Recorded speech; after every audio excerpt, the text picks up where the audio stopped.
और मुझे पूरा यकीन है कि यूजीसी की गाइडलाइंस में थोड़ा बहुत ई फॉर बट लगा करके ये गाइडलाइंस भी कोर्ट के द्वारा अल्टीमेटली स्वीकार कर दी जाएंगी।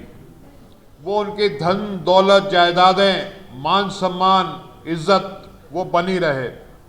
तो ये मनुवादी व्यवस्था उन्हीं अय्याश लोगों ने जो चाहते थे अय्याशी उनकी कायम रहे और देश की धन दौलत के ऊपर उनका कब्जा कायम रहे, उन लोगों ने बनाई, सारे पद रखे और 95-99% लोगों को शिक्षा से और उनकी डेवलपमेंट जो होती है उस डेवलपमेंट को रोक दिया गया कि आपने इस जाति में जन्म लिया है, आप यही जाति का काम करोगे। तो लड़ाई लंबी है। जिस तरह से मैं समझता हूं कि आप लोगों ने संविधान बचाओ संघर्ष समिति बनाई थी जब 13 पॉइंट रोस्टर आया, और इसी तरह से सामाजिक शक्तियों को एकजुट होकर के इसका मुकाबला करना होगा। हमारी कमजोरी सिर्फ एक है और वो ये है कि इन्होंने हमें जातियों में बांट दिया और अंधविश्वास कायम कर दिए, कहानियां गढ़ दी कि देखो एकलव्य कितना महान था, उसने अपना अंगूठा दे दिया, तुम भी अपने ऐसे अंगूठे कटवाते रहो। वो राजा हरिश्चंद्र कितना महान था, वो उसने ब्राह्मणों के कहने पे अपना राज दे दिया, तुम भी राजा हरिश्चंद्र बनो।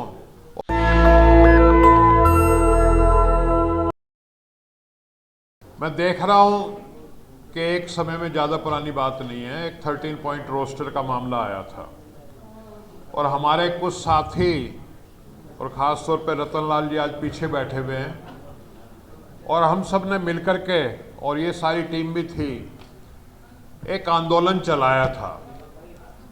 अनिल जी ने जिक्र किया SC/ST एक्ट के जब उसको दबाया गया और उसके खिलाफ जो आंदोलन चला उसका, ऐसे ही 13 पॉइंट का एक आंदोलन चला। संविधान बचाओ संघर्ष समिति बनी और भारत बंद का ऐलान हुआ। भारत बंद उत्तर भारत में आंशिक रूप से मैं कहूँगा काफ़ी सफल रहा, ईस्ट यूपी में, बिहार में। और ये सरकार जो मोदी अपने आप को बहुत चौड़ी छाती और पता नहीं जिद्दी मानता है, उसको झुकना पड़ा। और मुझे पूरा यकीन है कि यूजीसी की गाइडलाइंस में थोड़ा बहुत ई फॉर बट लगा करके ये गाइडलाइंस भी कोर्ट के द्वारा अल्टीमेटली स्वीकार कर दी जाएंगी।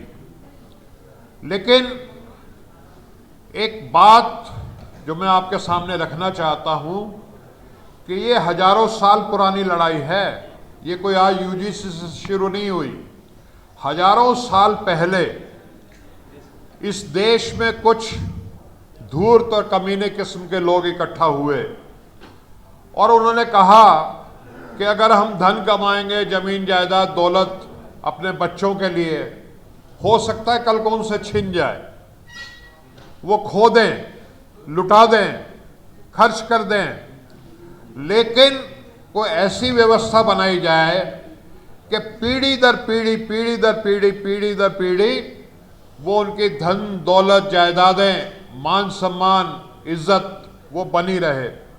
तो ये मनुवादी व्यवस्था उन्हीं अय्याश लोगों ने जो चाहते थे अय्याशी उनकी कायम रहे और देश की धन दौलत के ऊपर उनका कब्जा कायम रहे, उन लोगों ने बनाई, सारे पद रखे और 95-99% लोगों को शिक्षा से और उनकी डेवलपमेंट जो होती है उस डेवलपमेंट को रोक दिया गया कि आपने इस जाति में जन्म लिया है, आप यही जाति का काम करोगे।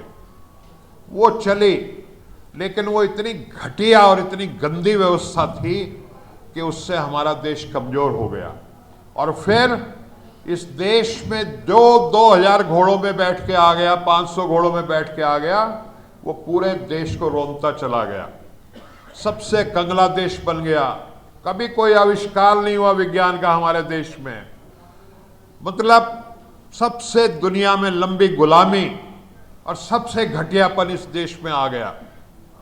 उसके बाद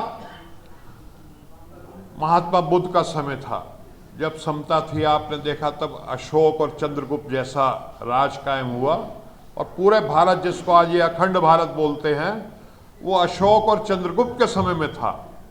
उसके बाद कभी कभी आंदोलन चले हमारे देश में, जैसे महाराष्ट्र में वारकरी आंदोलन चला, समता का आंदोलन चला कि सब बराबर हैं, बीच में किसी ब्राह्मण की जरूरत नहीं अगर ईश्वर से हमें बात करनी है तो। जब वो चला, समता आई महाराष्ट्र में, तो वहाँ शिवाजी जैसे लोग पैदा हुए, वो समाज शक्तिशाली हुआ तो वो इलाका भी शक्तिशाली हुआ। जब पंजाब में सिखिज्म चला और समता आई और पंज प्यारे, आपने देखा सारे के सारे जिनको ये लोग शूद्र बोलते हैं वो पंज प्यारे बने, तो उस समता की वजह से दोबारा से वहाँ पे उस समाज में ताकत पैदा हुई और महाराजा रंजीत सिंह 2000 साल बाद, नहीं तो काबुल से ही लोग आते थे इधर फतेह करने, महाराजा रंजीत सिंह तिब्बत और काबुल तक उसका राज फैल गया।